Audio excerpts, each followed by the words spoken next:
Happy Monday morning. Welcome everyone to another episode of the Cody Miller Show. This is the ultimate swimming related show where we talk about all things floating through the world of swimming. That's current events, breaking stories, racing, training, tips, tricks, whatever you, the audience, want to talk about, that's what we're here to discuss today. And guys, we have a whole lot of things to talk about today. This past week, a ton of swimming news has come out, and we're gonna dive into that in a second. But first, one thing off the top, not a main topic of the day. My best friend, Blake Pieroni, has finally announced his retirement. It's something that I have not been able to share with everyone because it hasn't been public news yet. Obviously, he's my best friend, so I would never leak that, but that's not my role with this podcast show to break stories. I'll leave that to the trades. I'll leave that to Swim Swam, but it's out there now. So yeah, it's kind of the end of an era. A lot of you who have watched my vlogs for a while now have asked where Blake has been.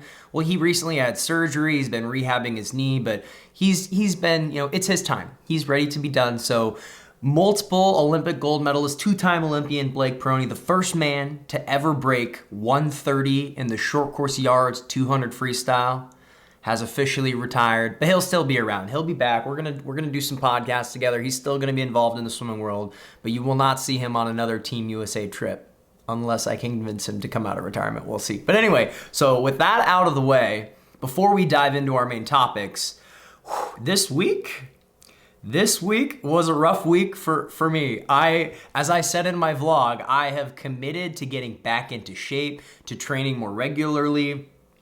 I've been on some vacations. I've taken some time. This summer was kind of the most free and open summer that I have had really since I can ever remember, because my main competition was earlier in the year. World Championship Trials was in May. We moved into this new house, and I've had the past few months to just kind of do whatever, go on trips, get us moved in, start working on our new business, like a whole lot of stuff. But I'm getting back into it. And the college team that I'm training with, at IU, they're doing general conditioning stuff. However, Mariah Denigan, our 10K open water swimmer, our world championship level swimmer, she's full swing of things. So I've been going in and swimming mornings with her. And this morning, I went in and swam with her. It was me, Mariah, and Lily. And our set, after we had done warm-up, a pulley set, some resisted swimming, some fast stuff, our main set was 9 400s. All right, 9 400s, and I got to pull some of them. This was short course yards, but man, my shoulders are feeling it. But I felt better after I finished. It was something that I was like, oh man, this is gonna suck. Like, this is gonna be hard. But after I did it, and even during it, I miss doing longer, more aerobic, more cardio-based training. So I'm getting back after it. So for those of you swimmers out there, if you're struggling right now, if you're hurting, if you're feeling the pain, I feel it too. I get it. I understand. It's okay. So it's been quite a week. But anyway, enough on me. Enough about that. Let's talk about what you guys want to talk about. So how do I come up with the main topics for this show, for this video podcast? It's really easy. You create the topics, you the viewers. If you come across a news story, something you want to talk about, something you want to hear my insight on, it's easy. Send me an email to codymillershow@gmail.com. That's codymillershow@gmail.com.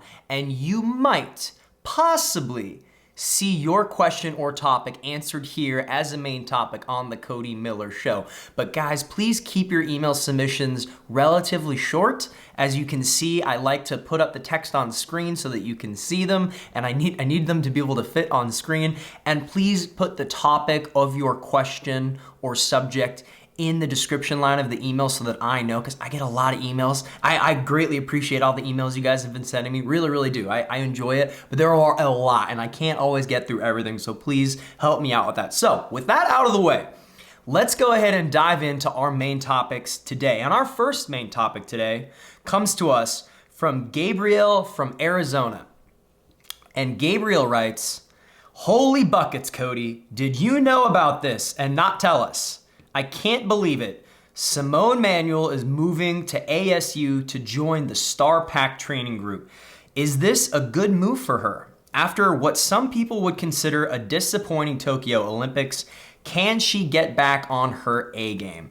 Is it too little too late for Simone, Or can she make a comeback and dominate the way she once did? Excited to hear your thoughts on this. Thank you. All right. Thank you, Gabriel, for the submission.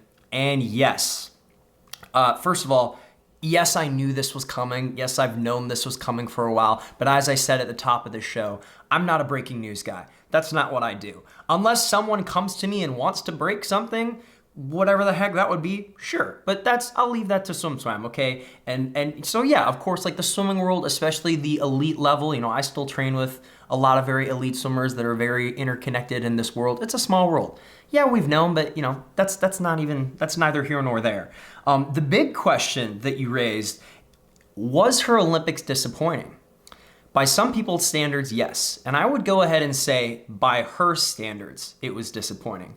Let's just go ahead and take a short look at Simone's career, okay? Because Simone is one of the all-time greats. She's one of the greatest female swimmers in history. There's no question about it. I remember I first met her at what I would consider to be her big breakout meet when she kind of was finally on everyone's radar almost 10 years ago. We were in Glasgow, Scotland for Duel in the pool. Team USA versus the European All-Stars. And by the way, we're going to talk about Duel in the pool in another topic coming up. But we were there, Team USA versus the European All-Stars. The meet was tied after all the events had finished. So we had a tiebreaker. We had a mixed medley relay. 2 guys, 2 girls, medley relay. And Simone anchored the American relay that won us the meet, that won Team USA the meet. And she was fast. And I remember, okay, this girl, she's going to be a stud. And ever since then, she won gold at 2015 Worlds. She won gold at 2017 Worlds. She won gold at 2019 Worlds. Obviously, she won the Olympics in 2016. I believe in 2019, Simone won 7 World Championship medals. 7 World Championship medals in Korea. That tied her for the most medals for a female ever won. So she's one of the greats. So the question is, was her Tokyo Olympics disappointing? I believe by her standards, yes. And by a lot of us, the fans, from what we have come to expect from her, yes. Obviously, she still won Olympic medals. She still was on the 4x100 freestyle relay that won a bronze medal at the Olympics. That's amazing. However, when you are one of the GOATs of all GOATs, when you are the American record holder, and she set the American record in the 100-meter freestyle at 52.0 in 2019. In 2019, that's the meet leading up to what was supposed to be the 2020 Olympics, then became the 2021 Olympics. So yeah, you could say it was relatively disappointing. I think we can all agree on that.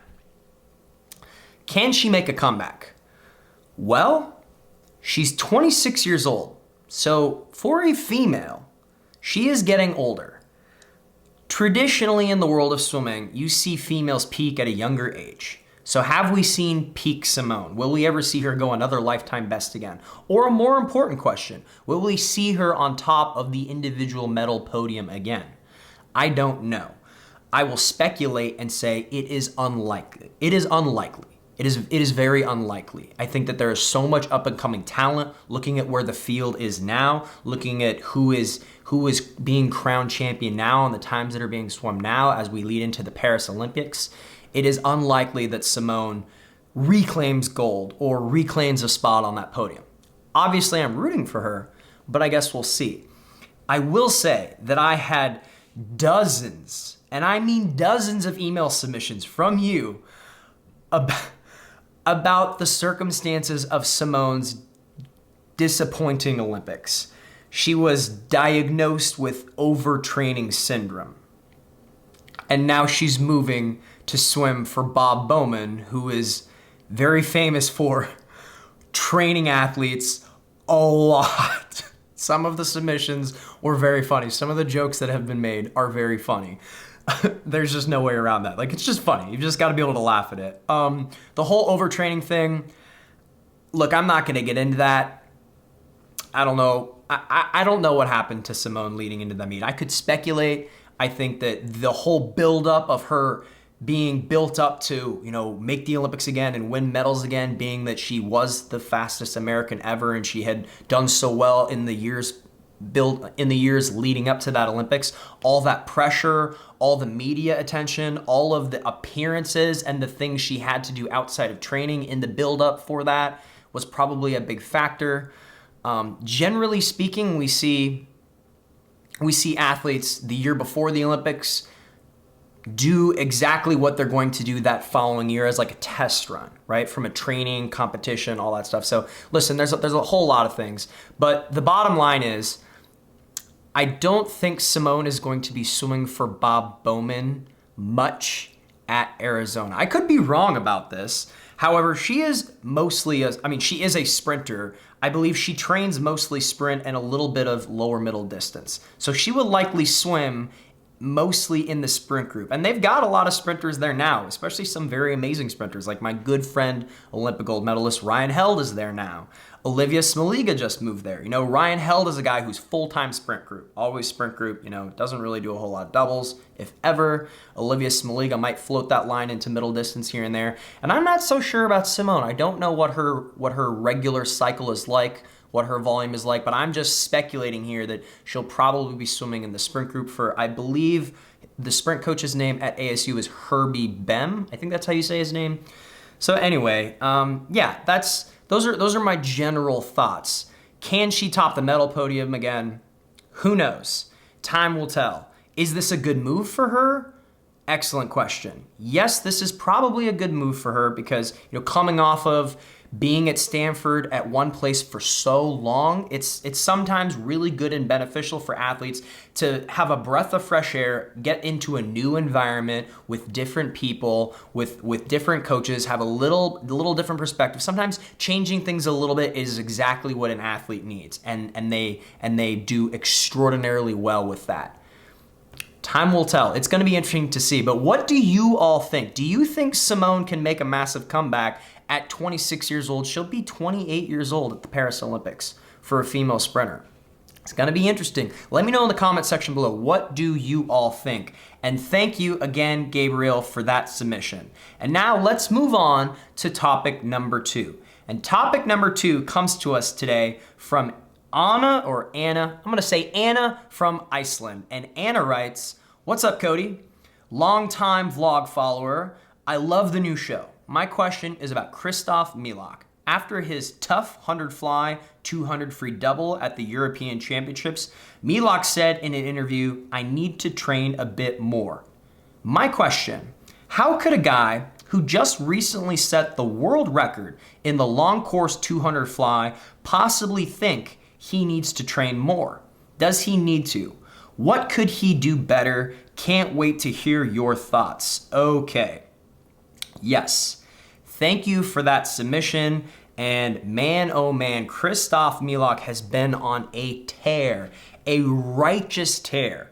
One of the most impressive swims we've seen in a very long time. This summer at World Championships, breaking the world record in the 200 meter fly. And I thought he was going to go 149. He went 150.3. Really amazing. And it was even more amazing to see him then transition and go to European Championships and look at his European Championships lineup.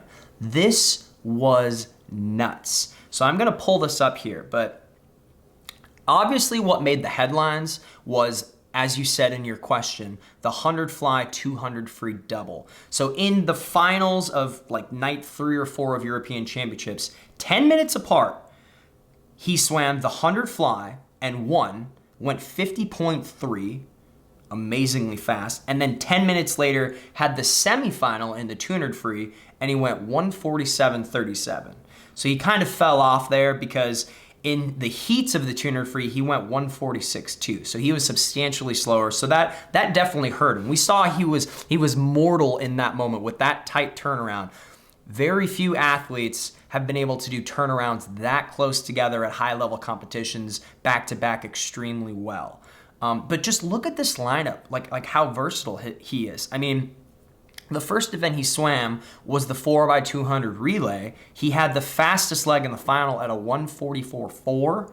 144 on the 200 free, very, very fast. Then he swam the 100 free, prelim semifinals, got down to 47.7 in the semifinal. The 100 fly, this is what amazing athletes do. This is what people who do lots of events, this is what a Michael Phelps would do, what a Caleb Dressel can do, what a Ryan Lochte did in his prime, is each time they swim it, prelims, semifinals, finals, they keep getting faster. They know exactly how fast to swim given the race to position themselves for finals with all the events they have to swim. He went 51.8 in the prelims, in the heats, and then in the semifinals went 51.0, and then in finals went 50.3. Like that is what champions do. Like I love seeing that, how he did it. It's amazing. But your question is a valid question. Your question is, how could a guy who just set the world record in the 200 fly think he needs to train more? Let's break that down. So Kristof trains in Hungary, and I know a few high-level swimmers in Hungary, and I have some friends in Hungary, and what I know about the majority, like that country, what a lot of them do in the world of training, is they train a lot. They train hard. So in terms of swimming more, does he need to physically train more? I do not think that's what he's saying. I don't think that's the answer. I don't know what his weekly cycle or monthly cycle looks like, but I'm going to guess that dude does 9 to 10 swim workouts a week. I'm going to guess that in peak training, he's going over 60,000 meters a week, 60, 70,000 meters a week. So it's not an aerobic capacity question, because his ability to swim the 200 fly at 150 point, he's already at peak aerobic capacity. The thing is, how are you able to swim those tight races better? Well, really all you can do is prepare for it through the season at meets, try and swim close races together, but basically get your body used to that stimulus. So when he has said in interviews that, let me see if I can pull up his exact quote of what he said. He said, this is quote, "What I can say is right now, the two races in 10 minutes, like the 100 fly, 200 free, is too much for me. It's just too much. But definitely these are events I want to swim in the future. To be able to cover these races at this level, I need to train a little bit more. So this was kind of a test for the future." So he said, I need to train a little bit more. I don't think he physically means swimming more. I think focusing on being able to race at a high level and then rebound and race at a high level again, given a certain time constraint, that takes specific kind of training, right? For the long course 200 fly, you need to string together 4 strong 50s at 200 pace. You need to be crazy aerobically fit. But to do back-to-back races, you have to have a high lactic acid threshold, right? So he's gonna have to do sets that I've seen Bowman give some of his swimmers, like sets like you go 40, 50s fly, they're all from a dive, you're building up that capacity, and then you hit a lactate set. And then we're going, okay, now we're gonna go, you're gonna rest, now you're gonna go 100 fly all out, you're gonna rest 6 minutes, and then we're gonna go again. And over time, there will be similar sets like that, and you're going to try and get as close to your first 100 in that second 100 as possible. Does that make sense? You know, a big set, a big chunk of a set, a little bit of rest, a max out effort, like a lactic stop, like you're suiting up and then you're going again. Like you're trying to replicate that, really up that lactic acid threshold. I think that that's probably what he's gonna have to focus on because, and once again, I'm just speculating here. Maybe I know nothing. Maybe I'm an idiot. But generally speaking, that's probably, it takes experience, it takes practice, but I don't think he's saying he physically needs to swim more. Because as you can see, I mean, the dude split 144 in the 200 free. Like, he is aerobically, physically fit for sure. More is not always the answer. Although sometimes it is, but in this case, I don't necessarily think that it is. So, yeah, looking at that European Championship lineup, wow, amazing. All right, thank you, Anna from Iceland for that submission. And now let's move on to topic number 3. And topic number 3 comes to us today from Levi from Australia. And Levi writes, "Greetings, Cody. I'm a lifelong swim fan who fell back in love with swimming thanks to your channel." Man, that warms my heart. I love reading that. I recently watched the Duel in the pool in Australia, and my question is simple. Did anyone actually watch this? Did you watch it? As someone who's competed in this competition before, what are your overall thoughts? Thanks for the best part of the day. All right. That's an awesome question. And yes, I did watch a good amount of Duel in the Pool. I probably watched about half of it. It was broadcasted here in the United States, super early. Okay, I look at this from the perspective of what is an event like the Duel in the Pool doing for swimming? Okay, I searched hard to try and find the viewership numbers for the Duel in the Pool event overseas. Couldn't find anything. Could not find numbers. I have no idea how many people watched it. I'd be really interested to see who did. I can tell you honestly, here in the United States, basically nobody watched it. If you wanted to watch it, you had to find the link, watch the live stream on whatever website, I think the USA Swimming website. You had to go on, like this was for hardcore swim fans that knew they were going to watch this. This wasn't something that the general audience here in America were going to watch because it wasn't even really an option. And so, it's interesting because an event like US Nationals, this summer, US Nationals was held in Irvine, California, and it was really a no-stakes meet. There wasn't any pressure. That's not a knock on anyone who performed well or competed at that meet. It's just they weren't, Team USA wasn't selecting a team. There was no qualifications. There was no prize money. It was just, a meet at the end of the summer for teams to go to and compete at and be, the best in the United States. Given the fact that we'd already had our World Championship trials, we'd already had World Championships, and so a low-pressure meet. But that event got televised. I mean, it was filmed, repackaged, and played on network television here in the United States, and it accumulated about 500,000 views, which is by no means amazing, insane compared to other sports, but for an event like just US Nationals, that's pretty good, and I don't even believe it played during most primetime hours. So I'm curious as to why Duel in the Pool didn't get a similar treatment. Why was that not broadcasted, repackaged here in the because that's something I feel like more of the general audience who might turn on World Championships or the Olympics when it's on, just to get into it, but they're not in the swim world, they don't follow it. That would have been interesting. So I don't know what the outcome in terms of impacting the swimming world this event had, because this was a fun event. This was a really fun event. It was a cool event, but I would love to see the reach. I would love to see what those viewership numbers were.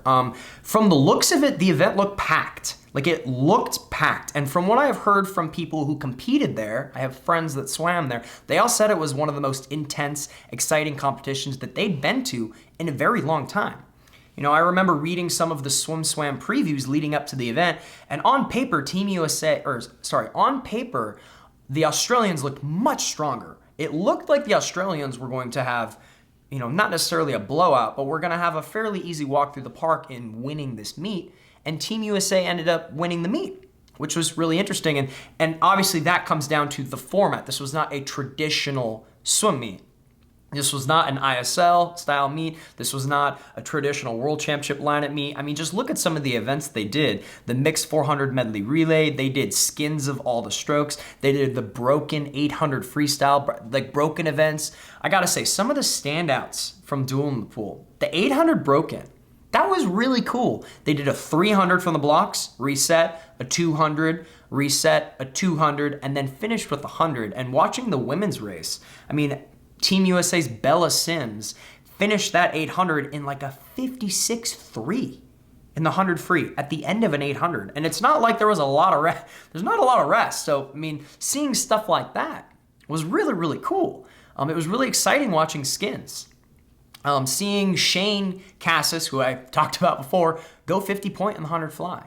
Standouts to me, Michael Andrews splitting 58.5 on the 100 breaststroke leg of the medley relay. That's what he went in Tokyo for the United States to win gold. That's really good. There were some really cool swims.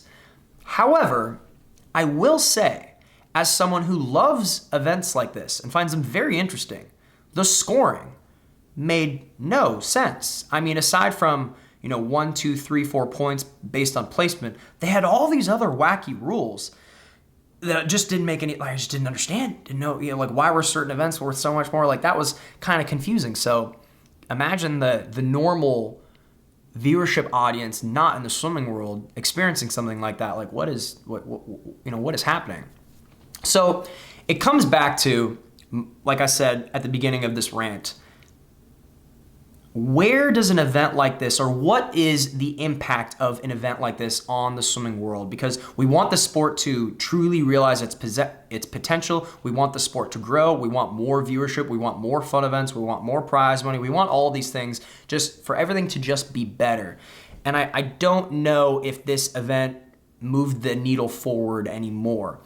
And it's hard to blame that event given the state of the swimming world right now, because we've just come off what some people have dubbed the longest season in elite level swimming history, because right after the Tokyo Olympics, you had the ISL season, which happened. And then shortly after that, it was World Championship season. We had World Championships. All the countries had their trials earlier than that, like World Championship trials everywhere. You had the Commonwealth Games, you had the European Championships, and you had other big events as well. So there was a lot of things happening. A lot of things. We even had short course worlds in December. And so this is just another meet, another thing that people are like, oh, it's just kind of never ending. And anyway, I love stuff like this. I want events like this to be more popular. I want events like this to happen more.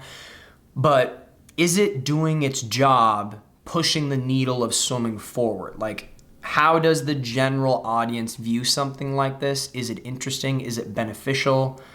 I don't know. I would be curious to see, like I've said multiple times now, to see those numbers. But overall, I thought it was fun to watch. I thought it was interesting, but I don't think that, it came, it went, no one's talking about it now, and it's just, it's kind of a little bit of a circus. So thank you very much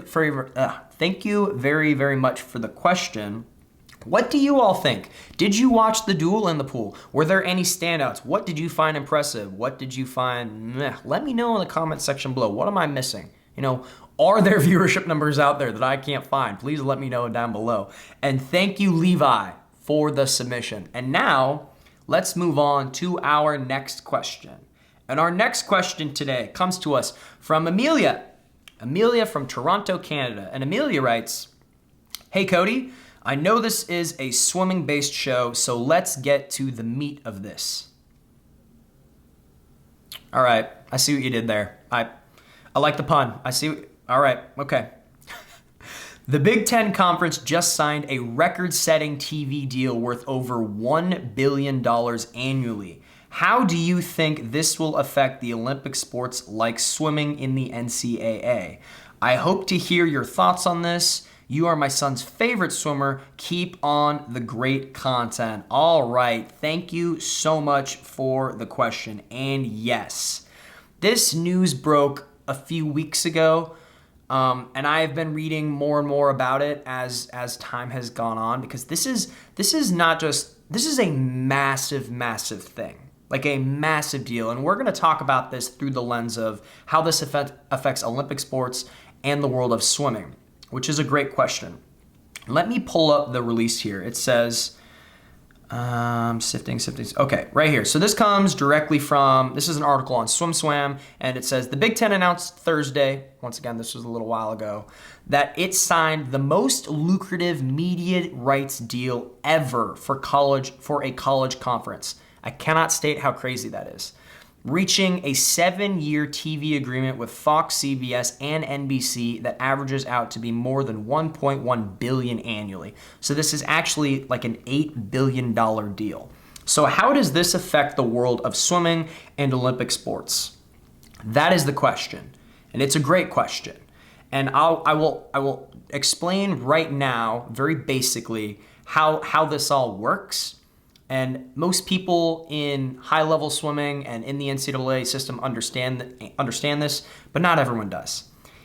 In the NCAA, money is generated, large sums of money is generated, millions of dollars is generated from basketball and from football and somewhat from baseball, and that's about it. Really, basketball and football generate all the money. And so the big schools in the NCAA that have great swim programs, that have big athletic departments with lots and lots of sports. Those sports are funded off of the backs of football and basketball. The budget of swim programs and other Olympic sports at NCAA institutions relies heavily on how good your football and basketball team are.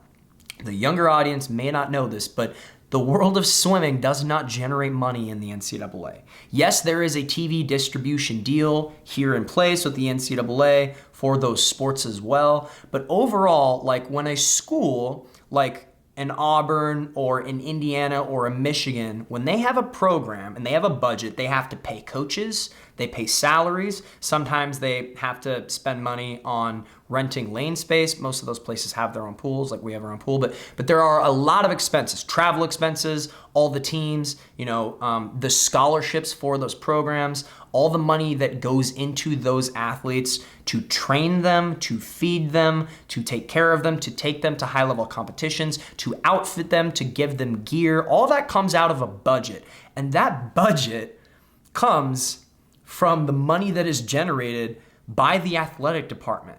And the money that is generated by those athletic departments comes mostly, like a gross amount, like nearly 100% from football and basketball programs. Okay, and so the fact now that there is this massive $1.1 billion deal for the next 7 years is great for Olympic sports and particularly swimming, because it essentially ensures that the budgets that are in place for a lot of these programs are going to remain in place for those programs. It basically means, hey, we're not going anywhere. So this is a big deal. In some cases, it means that certain programs are going to get more funding. A lot of people are going to benefit from this. Once again, this all comes down from your football and from your basketball that's making all that money, but it trickles down to swimming, to track and field, to wrestling. There are a lot of sports that a lot of elite schools,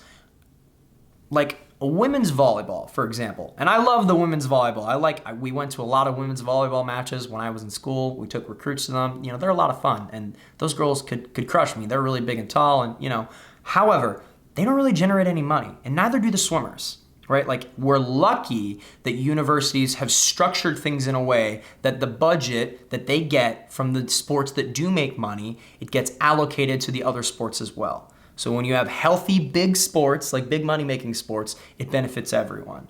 And so this deal is great. It's also crazy that like a school like USC, University of Southern California, which by the way is a university that for a while was the school I wanted to go to. We can talk about that another time, but that was one of my final picks for schools.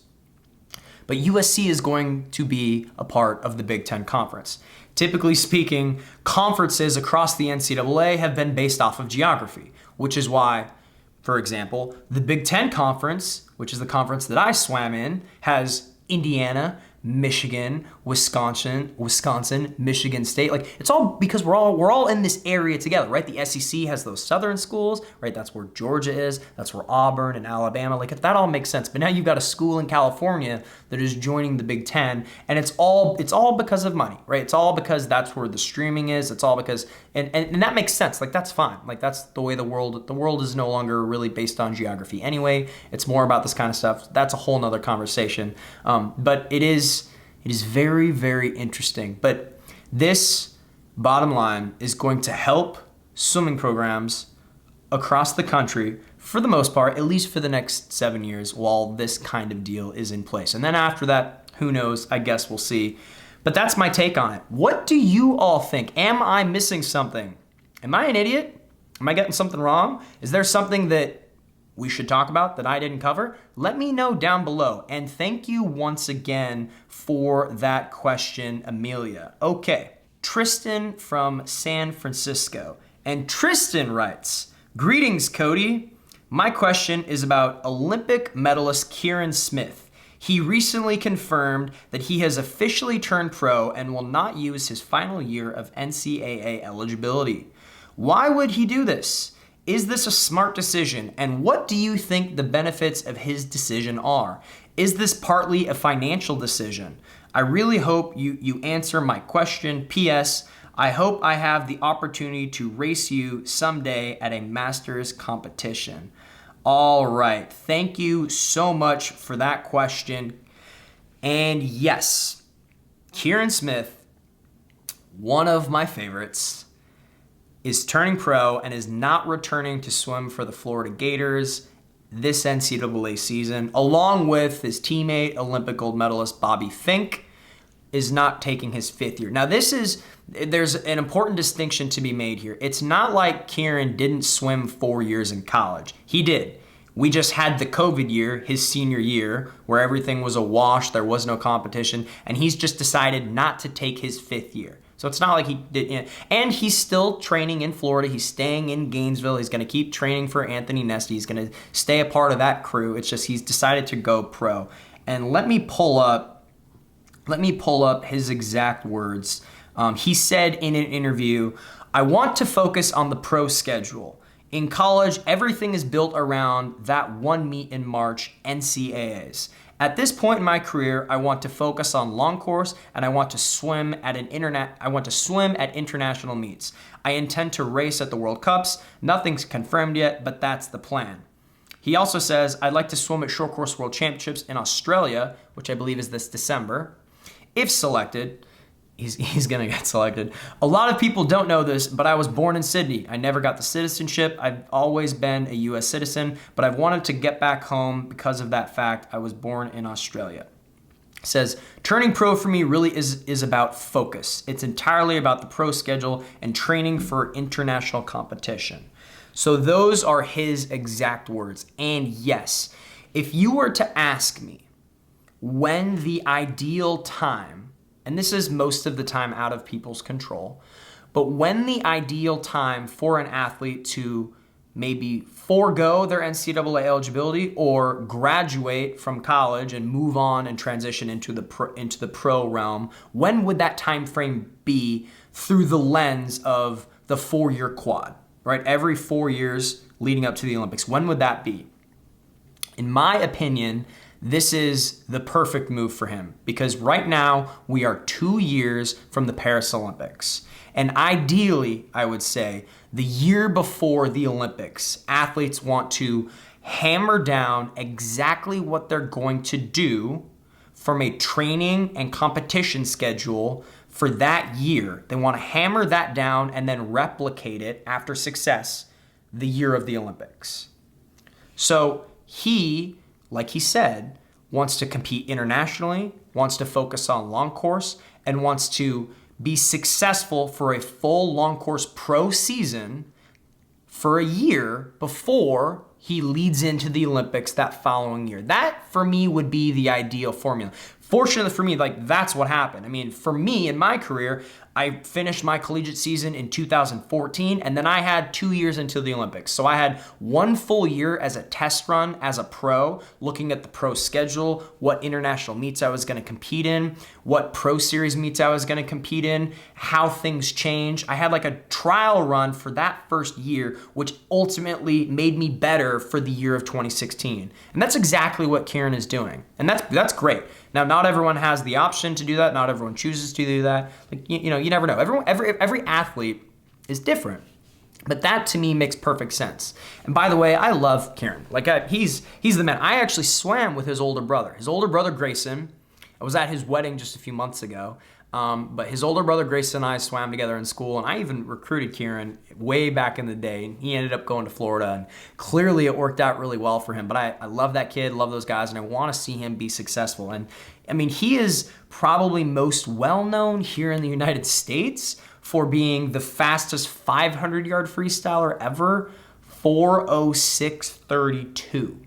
In the 500-yard free. And I know my international viewers are always like, what is this yards nonsense? He also is one of the only people to ever break 1:30. He's the second fastest all time in the 200-yard free, 1:29.48, which is still hard to even comprehend. And obviously he won the bronze medal in the 400-meter free at the Tokyo Olympics. So he's a stud. He's one of the greats. But yes, to answer the question, I do think this is a smart move for him. I do think that this is only going to benefit him. And the one quick part about, is this a financial decision?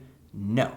This has nothing to do with finances, especially because now we live in the world where the NIL exists. The name, image, and likeness rules exist. So it's not like he's missing out on any money by choosing, if he were to choose to take that extra, collegiate year. Like that's really no longer the case.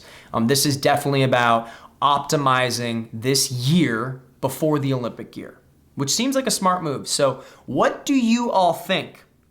Let me know in the comment section below. Am I missing something? Do you think this is a good move for Kieran? Do you think we're going to see him on top of the medal podium again? Let me know in the comment section below. And thank you for the question. And now we have moved on to our final question of the day. And our final question of the day comes to us from Seth from New Orleans. And Seth writes, "Hello, Cody. You're a movie fan just like me. I'm curious to know, what franchise do you think is better, James Bond or Mission Impossible? I hope to get an answer. I'm a massive fan. I once drove 5 hours to watch you race. December 2019, I watched you win the US Open title in the 200 breast. That was an awesome experience. I hope your family is happy and healthy, and keep on the great work. Thanks." All right. Thank you, Seth. Wow, you drove all that way just to watch me race. That is really, really cool. And yeah, I remember that meet, US Open in 2019. That was a really fun meet. I barely won that 200 breast. Like, it was a close finish. I think we were like 208, 209. That was a good time. So knowing that you were there and someone got enjoyment out of watching meets like that, that's what fandom is all about. That's awesome. So that makes me happy. And your question, James Bond or Mission Impossible? Let me tell you, I have been a lifelong James Bond fan. A lifelong James Bond fan. I love the James Bond franchise. I remember as a young kid collecting all the VHS tape copies of the James Bond movies, all the way back to the very first James Bond movie, Dr. No, and then the second James Bond movie, which came out in 1963, From Russia with Love, all the Sean Connery movies. So I had all of them on VHS, then I had all of them on DVD, and then I had all of them on streaming. Like, I still have them on a hard drive in one of my closets up there, so I can put them on anytime I want to watch. And yes, my favorite James Bond is Timothy Dalton from The Living Daylights and License to Kill, but that's neither here nor there. In college, I had a massive James Bond poster, like ceiling to floor poster of all the different James Bond movie posters. Like, I loved it. And I love the spy thriller genre. And Mission Impossible, I also love Mission Impossible. I love Tom Cruise, despite his craziness, despite his clearly insanity. I respect the hell out of his work ethic and his drive and his determination to keep moving the needle forward for the movie-going audience. Like, that dude does his own insane stunts. He produces his own films. Big fan, honestly. Despite him being crazy, we get it. But, I can, separate the art from the artist, and I respect that. And the Mission Impossible movies have only gotten better. Mission Impossible Fallout, which is the most recent Mission Impossible movie, it came out a few years ago, to me, is the best spy action thriller movie that I have seen in years. Like, it's top 5. Like, I couldn't explain to you how much I loved that movie. I walked out of the theater, I was pumped. There's that Imagine Dragons theme song, I loved it. So the question is, which one do I like more? When I read this, I was like, that is like a real conundrum for me, because I have a deep love for both of them. Right now, the Mission Impossible franchise has been killing it. It's had win after win after win. Mission Impossible 4 Ghost Protocol, which came out, 2013, 2014, was awesome. Mission Impossible Rogue Nation, the next one, 2015, 2016, awesome. And now Mission Impossible Fallout, so good. Like, they keep getting better. They're all really good.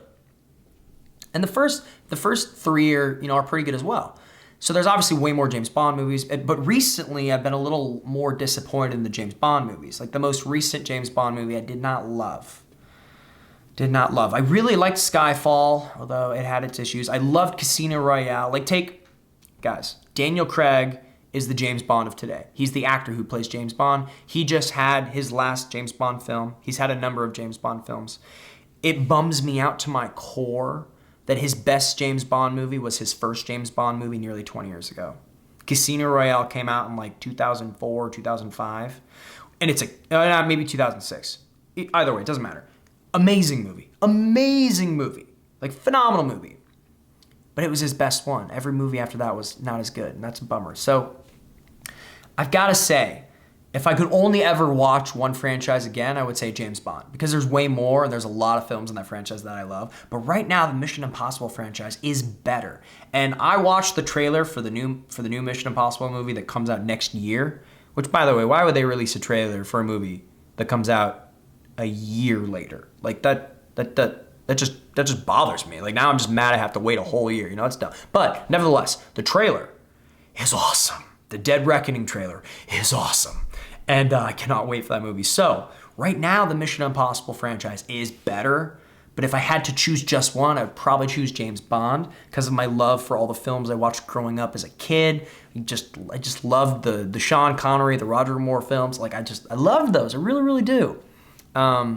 Pierce Brosnan, I remember going and seeing the Pierce Brosnan movies in theater, Die Another Day, all those things. So anyway, thank you, Seth, for that question. And thank you all for indulging me as we talked a little bit about movies here as we wrap up the show. And that'll do it. That's everything. That's all the topics. Once again, if you would like to get a topic or a question answered here on the show, fire me an email to codymillershow@gmail.com and you just might get your question answered here on the show. A few announcements. Actually, I don't really have any announcements. That's pretty much it. I've had to table a few things, so that's pretty much it. As always, please follow me online. Please hit subscribe. Share these videos. Share my videos with your friends. New vlogs every single week. If you'd like a personalized video from me to you or someone you know, I am on Cameo, and I am doing swim clinics. I think I have a couple more weekends available, and I've had a number of teams email me about those, so stay tuned. But if you are interested in booking me for a clinic or an event, just fire me an email. You can send it to the Cody Miller Show email or to my contact email on my Instagram. Just let me know. But guys, that'll do it. Thank you all.